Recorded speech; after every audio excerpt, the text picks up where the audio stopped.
Polyground, abbreviated as POG, offers a variety of high-quality 3D assets. In the previous video, we explored how POG creates high-quality 3D assets. Now, let's learn how to use them. The primary application for 3D assets is, of course, games. Especially nowadays, game graphics are becoming increasingly sophisticated. As a result, there is a growing demand for high-quality 3D assets. There are various game engines available in the world.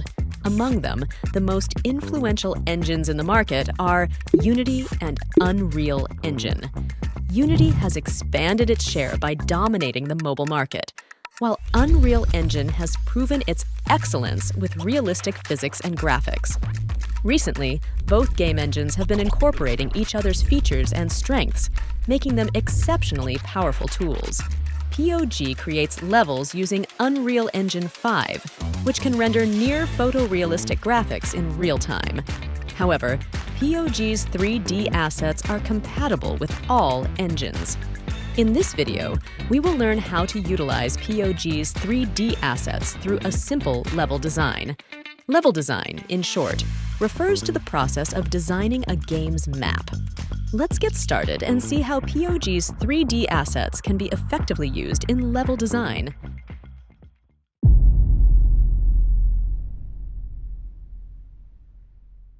Today, we will be creating a fruit shop. Here are the POG assets that will be used in this process. In this level, we will use various fruit and vegetable assets, as well as wooden furniture assets, to create a fruit shop. These 3D models can also be found in POG. Let's go through the process of arranging these fruit assets together.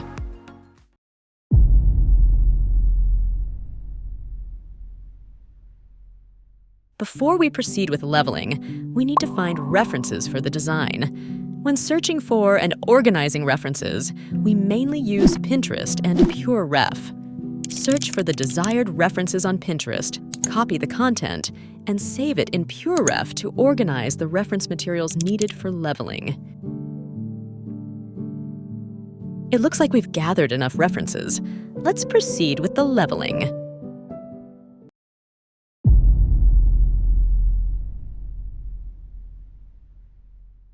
Creating a level directly from references can lead to issues with composition and scale.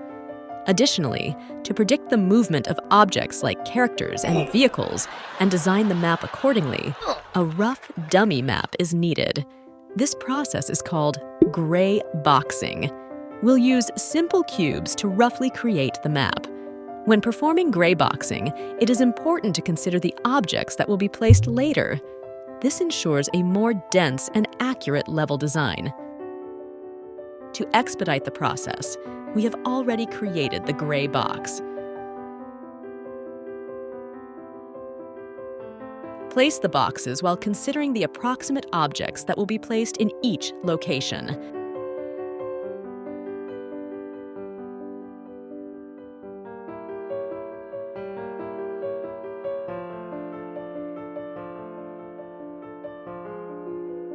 We will also mark the positions for posters using planes. We'll create doors at the necessary paths.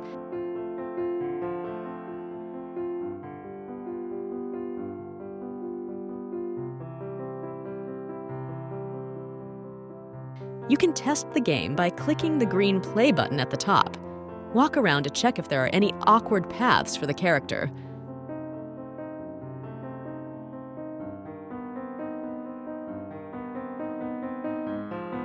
Bruh. Oh my God.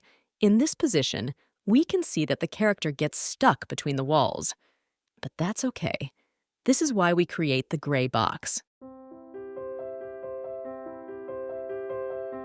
Test it again.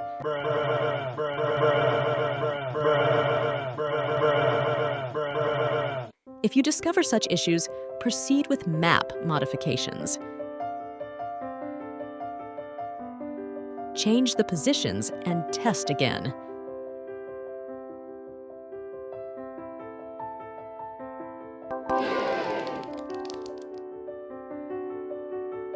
Unfortunately, the character no longer gets stuck.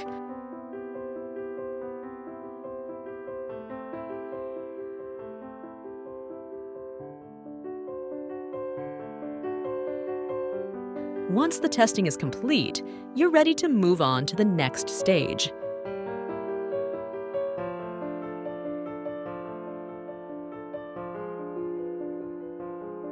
Gray boxing is essential for games where paving or cover elements are important.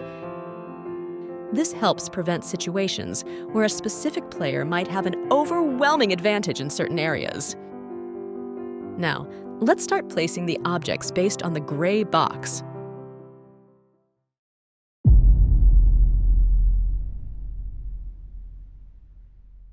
Before using assets, we need to group them together. This is to quickly and easily utilize repeated assets. There are basically two ways to bundle them: grouping and blueprint. Grouping is a fast way to bundle assets together. You can do this by pressing Ctrl plus G. You can easily bundle objects together. However, if you modify a large batch of assets by grouping them together, you can't make changes to the group in sync. You can only make changes to one asset in the group. A blueprint is another way to bundle assets together. However, unlike grouping, when you add additional assets to a blueprint, all asset bundles using the same blueprint will be updated simultaneously. This makes it convenient to quickly make overall modifications, thereby increasing work efficiency. By using these functions, we will bundle various assets together. In the reference, we have seen a variety of fruit baskets and furniture.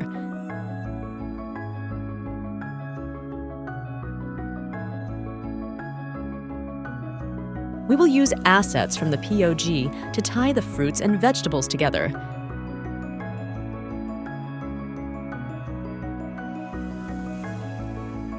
We will place these different fruits in different wooden baskets.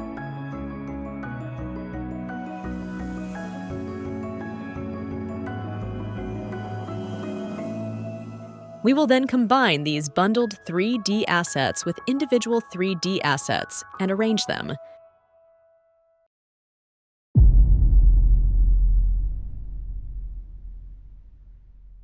The gray box has been created, and the assets to be placed have also been made. Now it's time to place the assets that will replace the gray box. Let's position the assets at the locations where we placed the gray box in the previous step. We will quickly add assets to the pre-prepared level.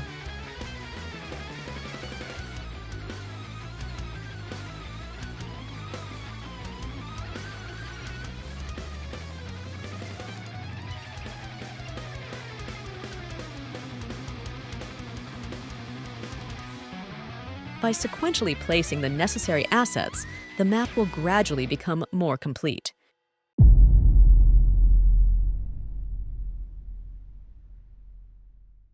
Once the placement is done, it is time to set up the lighting and environment. You can configure the environment using HDRI backdrop, light, and PostProcess. Using HDRI backdrop allows you to quickly and easily showcase rich visual content. Install HDRI backdrop from the plugins. If this is the first time you're installing the plugin in your project, restarting is mandatory.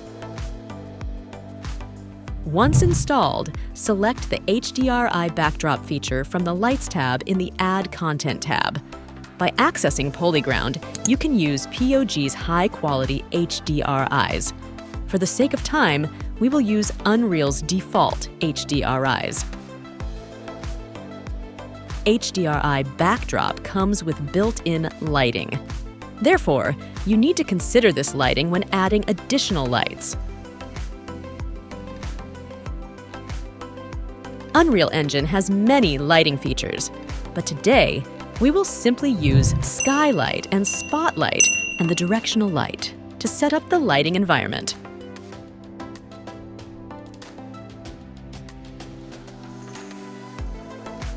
You can place and adjust the angles to create different atmospheres for the object.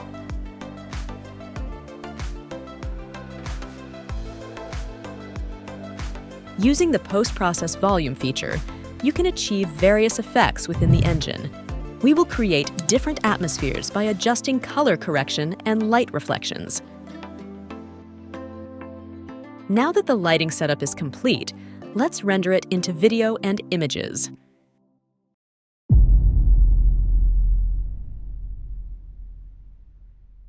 To roughly explain the rendering settings, we will use a new level. Install the Movie Render Queue from the Plugins tab. Click on Add Level Sequence. Select the location to save it.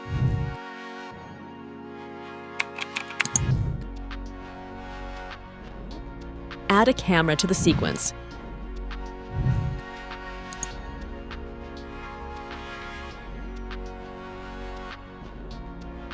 Let's proceed with the render settings by pressing the Movie Render Queue we added earlier.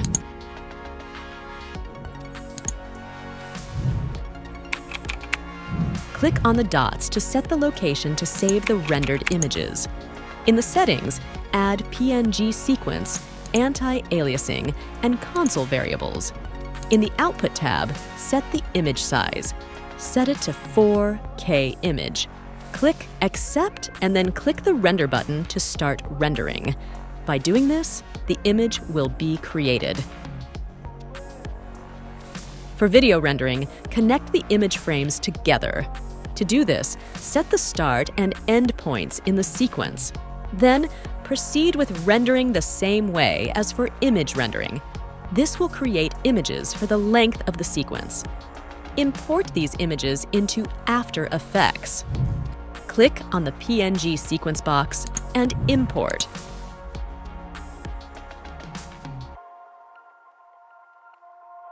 Then proceed with rendering to complete it as a video.